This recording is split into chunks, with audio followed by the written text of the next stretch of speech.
of maskil is the source of awareness. Okay, so the power.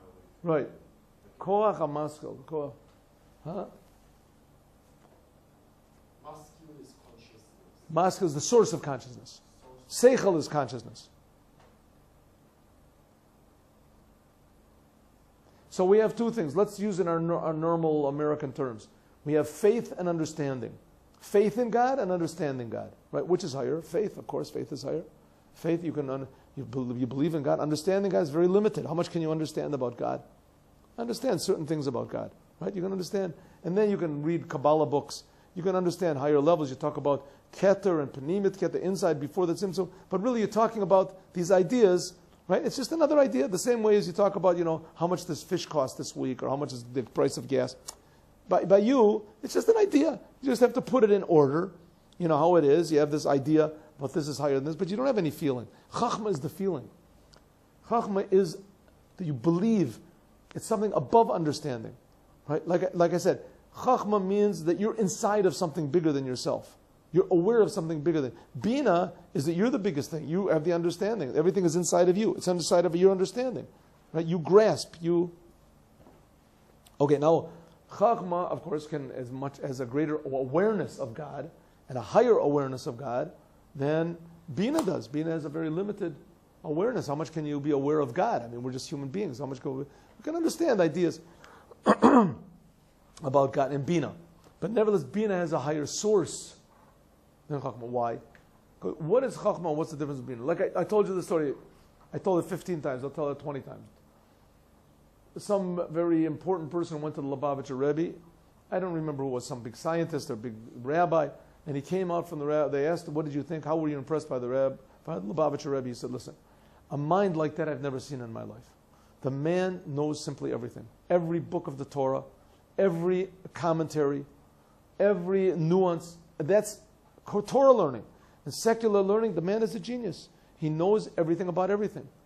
I asked him about science. I asked him about politics. I asked him about psychology, about the human nature, mathematics. The man just knows everything there is to know. I can't believe it. So, but when it comes to talking about God, he talks like an old Polish lady, right? An old Jewish lady, 90 years old.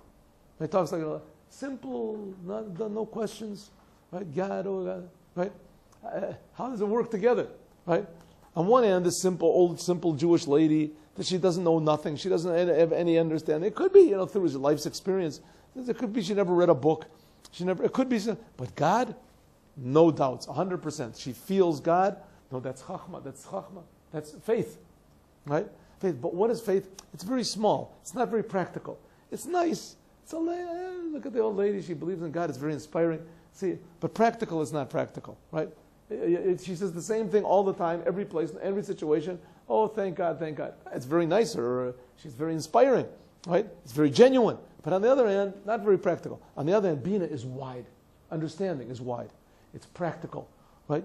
It could be the person who believes in God. He wants a doctor. He has to go to a person, even if the person is a total apostate, right? The guy understands. He's got understanding. The same thing is with understanding God. The person that understands God, he can answer your questions on Torah. He can answer about personal problems that you have. What does the Torah say about this? What's the Torah say about that? What does this person say? What would this person's advice? He's wide. So understanding godliness has the advantage that it's very wide and diversified. But faith in God, it's very deep, but it's not very wide. Not very wide and diversified. It's very, very deep. But it's not very... Says the Rebbe, the same thing is here.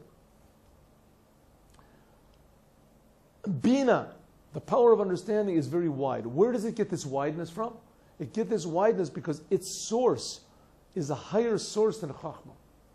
Its source is the source which is called the essence of this Koach HaMaskil, the essence of the power of the source of consciousness.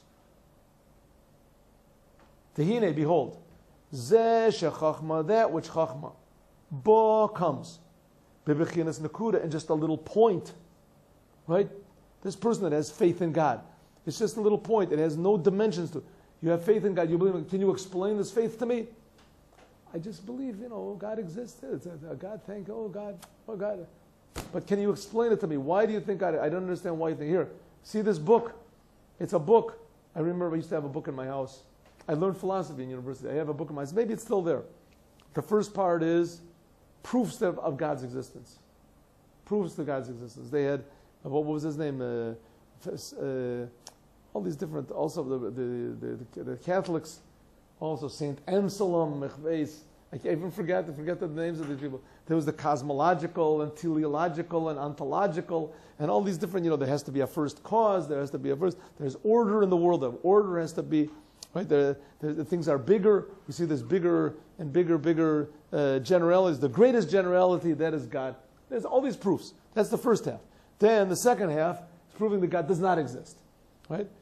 Also, philosophers, great philosophers, and they're proving the argument for ontology is not right. From cosmological, of teleological, all these reasons they knock them all down. Right? Sometimes the reasons against were more convincing than the reasons for. Right? It says the Hasidim didn't used to learn the Guide to the Perplexed. Guide to the Perplexed. Because the Guide to the Perplexed, the Rambam, he asked the question, right? And then he gives the answers. Sometimes the questions are really good, but the answers you don't understand so good, right? Sometimes the answers are not so clear what his answers are, right? Sometimes a person who has belief in God, he believes in God, he's got no questions, he's got no answers. He just believes in God, and that's it, right? But Bina, the power of Bina, you can come to this person and you can say, you really believe in God? He said, you have any idea who Immanuel Kant was? You know who Friedrich Nietzsche was?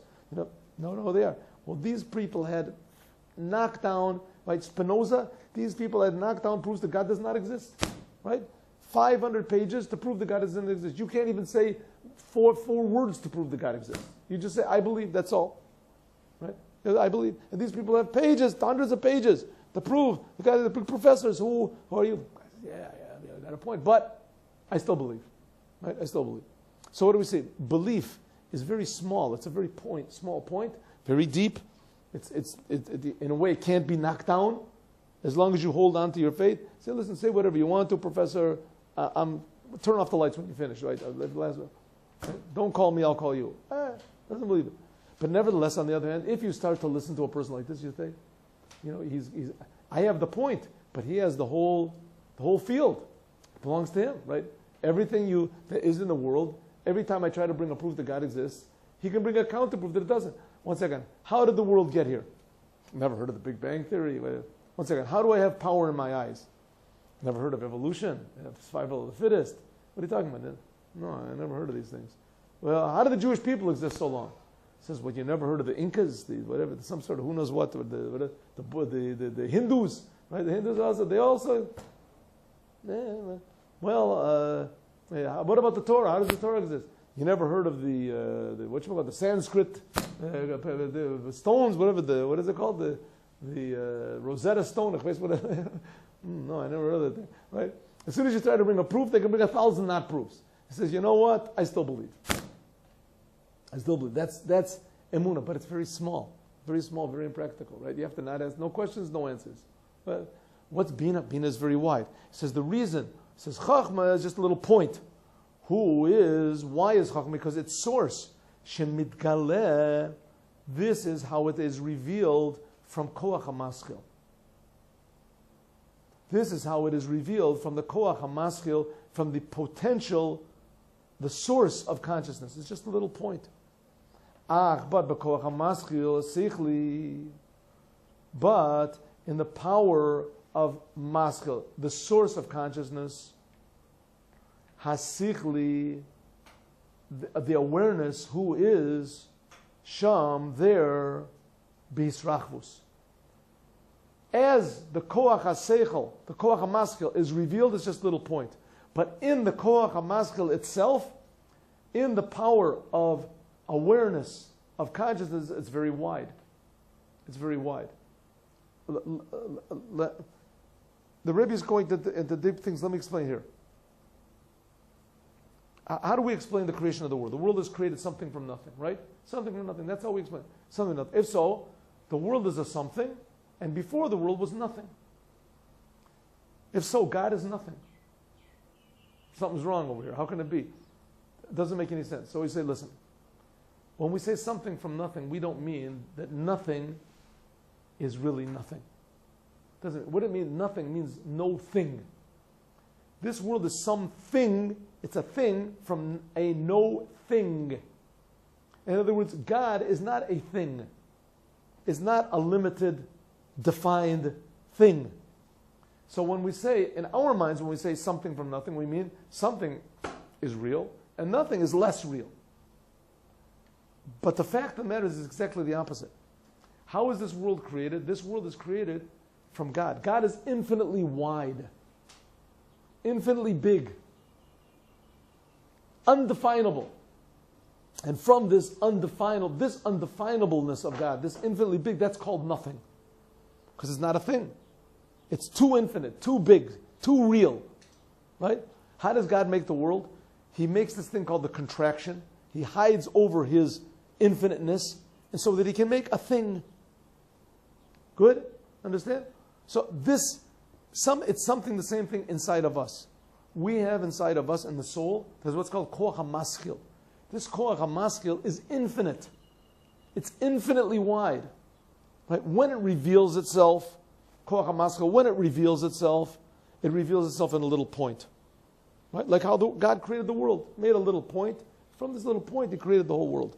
Right? That's chachma. But the koach hamaschil itself, before it's revealed, is wide, infinitely wide. It says that's where Bina comes from. Bina, somehow or other, has a trace of this wideness of the koach hamaschil. Understand? You understand what I'm saying or not? Huh? You get it? Not? Yeah. Okay, so he says, therefore we can say, it says, chachma comes from the revelation of the koach hamaschil. And Bina comes from the essence of the koach hamaschil. The essence of the koach hamaschil is infinitely wide. But the revelation is infinitely small. It's infinitely small. It's taking an infinite thing and making it finite. So Chachma is, so to speak, the beginning of creation, the beginning of being finite. It's limited. Bina, on the other hand, somehow or other, in some mysterious way, comes from the essence of the Koach HaMaskil, that it's unlimited, it's wide. And that's why we see now that Bina is much wider than Chachma. Understanding is much wider than faith. Huh? Good? Understand? Yeah, so Bina from the essence. So Right. So therefore it's wider. It has that quality of being wide.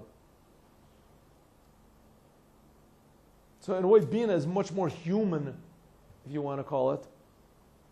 It's much more alive than Chachma is, but only in its source. As it comes into the world, Bina is much more dead. Bina is much more dead. Why? Because like I said, there can be a person that can write books. I told you before, there were professors, they wrote books about Kabbalah, about the Hasidic world. They were totally not religious. They didn't believe in God. They took great pride in the fact that they were atheists and they didn't believe in God. They had their own idea of what God is. God is the ultimate, what do we call it? The ultimate paradox, and these surrealistic things. There was this guy. I don't even want to mention his name. I don't mention his name. He wrote. He was a big philosopher. He wrote books, right, about it, and he wrote books, Tales of the Hasidim. Very famous book. He wrote. Totally, huh? Martin Buber, right? He wrote the book. It's not. I mean, it's not forbidden. It's not nice to mention in class. Name in class. You start to think about it. And he was a genius person, and he was a professor and a wonderful speaker and an enthusiastic person and everything. He totally believed in nothing. Did not believe in God, nothing whatsoever. I don't think he even did Torah mitzvahs or something like that. Somebody told me he wasn't even really. Somebody told me that he wasn't even married to a Jewish woman. I don't know if that's true or not. He wasn't. Right? He wasn't. He wasn't. He just had no belief. But his mind was, how do you say, fertile imagination. They have this fertile imagination. Fertile imagination. He had a big imagination, and he could stand and speak. Enthusiasm. That's what we're talking about. The excitement of the mind. Excitement of the mind. The mind got excited. He talked about. He didn't believe in nothing. That's Bina without Chachma, right?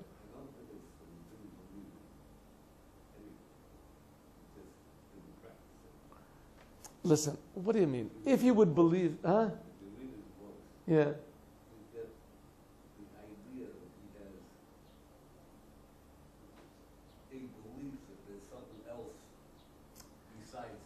Listen, he knows what belief is. He understands the phenomena of belief. And he can find that phenomena in himself. But it did not affect his personal life. He himself personally did not believe. But he just knew what belief is. I don't know if he didn't believe, he just didn't practice. What's the difference? It's like a person says, I believe in kindness to animals, but I have, I torture them in my basement.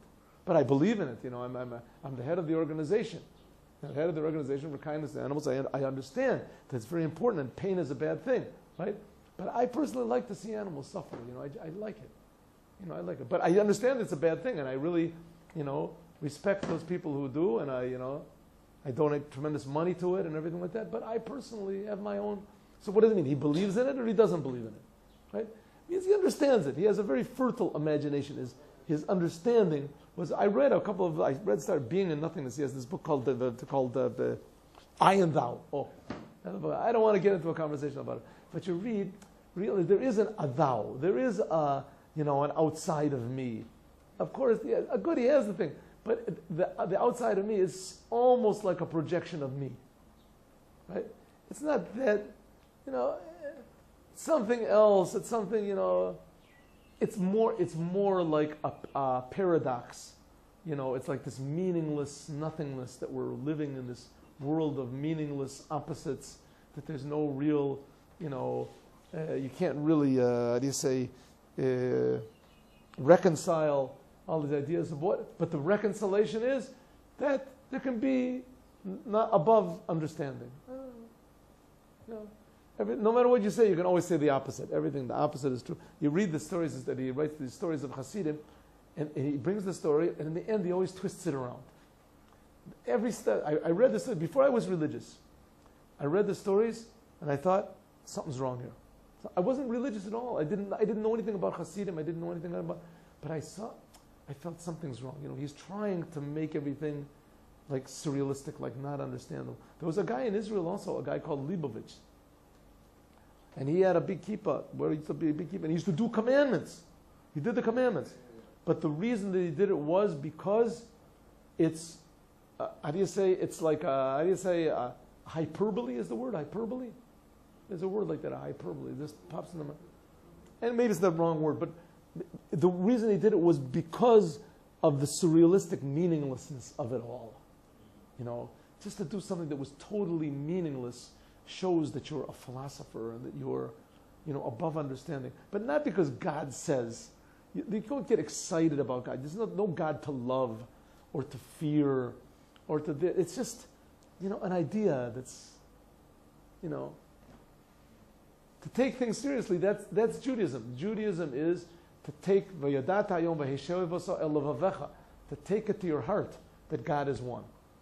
That's the whole idea of Judaism. Not just understand these ideas and that you can be a professor in Judaism. It's very nice to understand these ideas. It's very impressive. You can impress people. But the main thing, the happiness of Judaism, the meaning of Judaism when you take it to yourself, when you personally do it. It's almost like the marriage counselor beats his wife up. So there it doesn't make so much difference because he's giving good advice.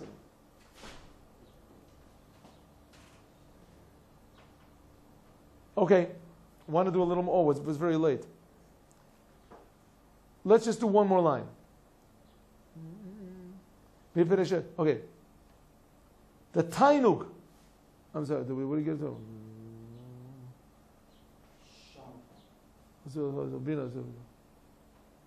to?